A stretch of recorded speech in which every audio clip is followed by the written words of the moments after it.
Bienvenidos una vez más a mi canal sobre reflexión teológica y bíblica, y quisiera comenzar hoy mismo una nueva serie de estudios sobre la esperanza cristiana. Y me gustaría ir a través de la palabra del Señor encontrando situaciones que nos invitan a seguir confiando en que tenemos una esperanza viva en el Señor Jesucristo, y que por muy mal que se puedan dar las cosas, por muy difíciles que sean las circunstancias, siempre podemos asirnos a la esperanza divina. Y hoy quisiera comenzar con un pasaje que encontramos en Hechos, capítulo 2, versículos del 12 al 19. Es este pasaje que muchos de vosotros conoceréis, en el cual un paralítico, una persona impedida, se encontró con dos de los apóstoles del Señor Jesús en la puerta del templo. Así que me gustaría, en primer lugar, pues un poco relatar cómo fue o cómo pudo haber sido ese encuentro que tuvieron los apóstoles con este hombre anónimo. Como cada mañana, los fuertes brazos de sus familiares lo levantaban en volandas camino del templo. Era consciente de que esta era la única manera de contribuir en algo en el sostenimiento y mantenimiento de toda la familia. No quería ser considerado un estorbo, un paria que solamente acarrease problemas e incomodidades en su casa. Desde que tenía memoria siempre había sido consciente de sus limitaciones y de su terrible enfermedad. Mientras otros padres veían gatear y luego corretear a sus hijos, los suyos se entristecieron al ver que nada podía hacerse por sus piernas lisiadas. La fuerza le había sido arrebatada desde su nacimiento, y con el tiempo había asumido que esta era la realidad a la que Dios lo había llamado a vivir toda su vida postrado en un camastro y siendo auxiliado por sus seres queridos. Y así, con delicadeza y gentileza, sus familiares lo depositaron en la puerta del templo, la cual paradójica e irónicamente se llamaba Hermosa, ya que él no era precisamente un ejemplo de belleza y alguien al que admirar. Aunque no podía participar de las actividades religiosas que en el templo se llevaban a cabo, se conformaba resignadamente con esperar que la generosidad y la compasión de aquellos que acudían a sus oraciones se transformase en algunas monedas con las que poder socorrer a su familia. Siempre había sentido la mirada taladradora de quienes entraban por la puerta, una mezcla de juicio, de pena, de lástima, que se atisbaba tras el breve vistazo de sus inmóviles piernas. Daba gracias a Dios por poder al menos sacar un dinerito con el que calmar su conciencia y con el que bendecir de algún modo a los suyos cada día. El día transcurrió como cualquier otro, solicitando la misericordia y la piedad de aquellos que pasaban junto a él en las escalinatas. Pero este no iba a ser un día más.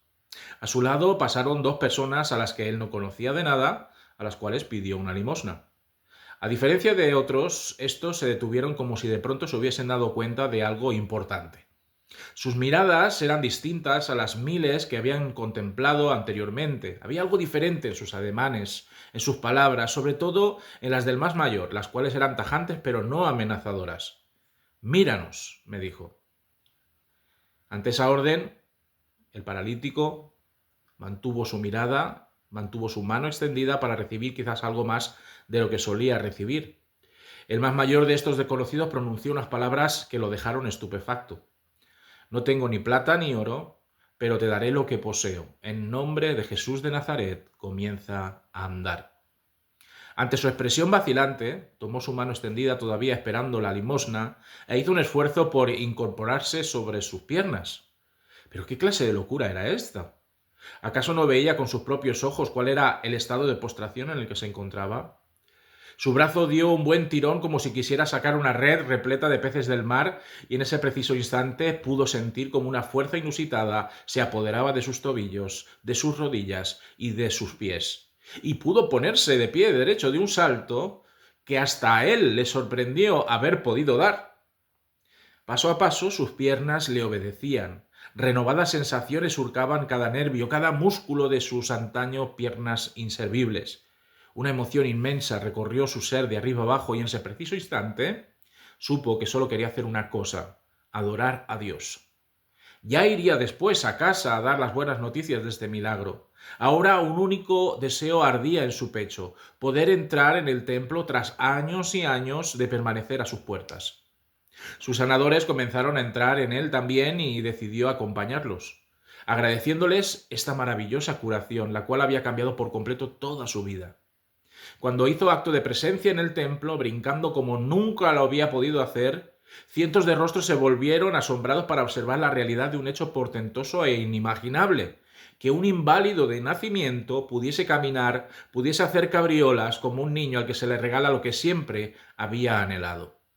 Lleno de reconocimiento y gratitud hacia esos hombres que lo habían sanado, se pegó a ellos como una lapa hasta el pórtico de Salomón, ya que en ellos encontraba esa paz, ese amor y ese poder de Dios. Un enjambre de personas lo rodeó para verificar si él era aquel que limosneaba en la hermosa desde siempre. Pedro, viéndose acosado por un gran número de personas, las cuales no cesaban de preguntar cómo habían hecho esto, de curiosear sobre un acontecimiento tan inverosímil desde los tiempos en los que Jesús, maestro de Nazaret, realizaba prodigios y señales maravillosas, se da cuenta de que este es precisamente el momento de dar testimonio a todos los asistentes de la verdadera autoría de este hecho milagroso. Así que, con voz clara y fuerte, el apóstol desea dejar meridianamente nítida una cosa fundamental: este milagro no ha sido cosa de seres humanos, sino que ha sido el poder de Dios en el nombre de Cristo el que ha fortalecido y vigorizado las extremidades de este mendigo. Pedro no se vanagloria de esta sanidad increíble. No ha sido su habilidad o su capacidad mágica la que ha reconectado nervios y ligamentos. No ha sido su espiritualidad o su santidad la que ha propiciado que tendones antes anquilosados y atrofiados hayan respondido funcionalmente como era debido. En los últimos tiempos, y bien lo sabemos, muchos pretendidos ungidos del Señor prometen a todo el mundo que pueden recibir de Dios un milagro personalizado. Apelan a la desesperación de tanta gente que tiene necesidades de todo tipo para que con su fe en forma de ofrendas llene los bolsillos podridos de estos autoproclamados apóstoles. Y así no dudan en asegurar a aquellos incautos que entran al trapo de estos engaños que sus oraciones son plegarias tan llenas de unción, tan llenas del poder de Dios, que cualquier cosa que pudiesen solicitar como motivo de oración les será concedida. Y así cientos y cientos de supuestos siervos de Dios realizan campañas y cultos de sanidades, enorgulleciéndose de sus falsos dones de curación, induciendo a personas con enfermedades realmente graves como cáncer o sida, etcétera, a lanzarse en brazos de una falsa esperanza. Por descontado, estos no son verdaderos hijos de Dios, como Pedro o como Juan, los cuales remiten el mérito de la sanidad a Cristo y no a ellos mismos. Dios, esto es algo que debemos entender, Dios es soberano para manifestar su poder allí donde Él estima conveniente y adecuado. Las oraciones eficaces de la comunidad de fe pueden mucho, es decir, aquellas oraciones que se someten a la voluntad sabia de Dios. La sanidad no surge de manera caprichosa, interesada o como producto de una medida concreta de fe. Esta es precisamente el arma más deleznable y repugnante de los vendedores de milagros hoy. Si eres curado, es porque tienes fe. Si aún sigues teniendo la enfermedad, es porque te falta fe. ¿Acaso aparece algo de esto en las palabras de Pedro? ¿O en la actitud de expectación del lisiado? Por supuesto que no. Dios dispensa sus milagros según el misterio de su soberana voluntad, y por ello solo nos queda que agradecer a nuestro Padre que está en los cielos que se haya apiadado de nosotros en un momento dado de nuestras vidas en las que estábamos en una situación desesperada y agónica. Tal y como vemos en el discurso de Pedro, el milagro, aparte de beneficiar al sanado, sirve al propósito de comunicar al mundo asombrado el Evangelio de salvación. A raíz de la reunión de los curiosos, Pedro decide hablar de Jesús, enviado por Dios y profetizado por los patriarcas del Antiguo Testamento. Y recuerda a sus oyentes la grandísima injusticia que contra él se cometió en presencia de Pilatos, el cual, estando a punto de liberarlo, se encontró con el clamor popular que pedía la crucifixión del inocente Hijo de Dios y la liberación de Barrabás, un terrorista con las manos manchadas de sangre. La cruz fue su destino cruel, aunque a los 3 días resucitó Y ese momento fue un momento en el que tanto Pedro como Juan, en su carrera hacia el sepulcro, habían podido constatar con la piedra de la entrada removida de su lugar y los lienzos mortuorios doblados sobre el lugar donde el cuerpo de Jesús había sido depositado. Y antes de que la gente se disperse, Pedro es lo suficientemente hábil como para volver a poner ante ellos al mendigo restablecido. La fe en Jesús es la que ha propiciado el milagro. La salud ha retornado a las piernas antes rotas e inútiles por la gracia y misericordia de Cristo. El apóstol vuelve a retomar su discurso para no inculpar a su audiencia, justificando la muerte oprobiosa de Cristo sobre dos hechos, a saber, la ignorancia de quién era Jesús y el plan preestablecido de Dios que demandaba que Jesús tuviese que pasar por estas vicisitudes y sufrimientos en orden a salvar a la humanidad. El milagro de sanidad que todos estaban contemplando aún atónitos servía sin duda alguna al propósito de comunicar que Jesús vino al mundo para amarlo de tal manera que todo aquel que en él creyese no se perdiese, sino que alcanzase la vida eterna. El milagro del que todos han sido testigos a todas luces era impresionante. Devolver la fuerza a unas piernas que antes no podían sostener el cuerpo de una persona era a todas luces un prodigio descomunal. Sin embargo, Pedro entiende que esto no es nada en comparación con el mayor milagro que pueda ser hecho sobre la faz de la tierra. Todos sabemos cuál es.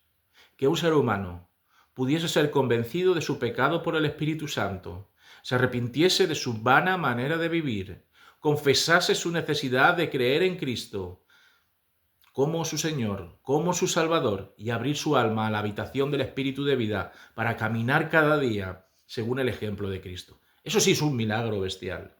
Eso sí es un milagro estratosférico. Ese sí es un milagro excepcional. Pedro se dirige a su auditorio para exhortarles a que se convirtiesen y volviesen a Dios para que sus pecados fuesen completamente borrados. Esta es la lástima en muchas de las iglesias evangélicas de hoy día. Se predica más como lograr un milagro que en anunciar el evangelio de salvación que transforma todo el ser y que renueva la vida definitivamente. El Señor hace maravillas como respuesta a nuestras oraciones, pero no nos dejemos cegar por el brillo de lo impresionante y de lo espectacular, olvidando que nuestra tarea era la misma que la que Pedro y Juan tenían: dar lo que tenemos. Y no es ni más ni menos que dar a Cristo para redención y perdón de los pecados de una humanidad que sufre más por causa de la enfermedad mortal del pecado que por aquellos males que solamente afectan al cuerpo. Por eso, cuando el milagro aparezca, y así termino, no dejes que tu mirada se nuble enorgulleciéndote de tu fe y de tus oraciones, sino aprende que todo lo que Dios hace sirve al único y permanente propósito de que el Evangelio transforme las vidas de quienes se acercan a nosotros por causa de ese milagro. Espero que haya sido de edificación para tu vida. Si lo estimas conveniente, pues dale un like, comenta, comparte, y si quieres también puedes suscribirte a este canal para seguir estudiando acerca de la esperanza cristiana. Que el Señor te bendiga.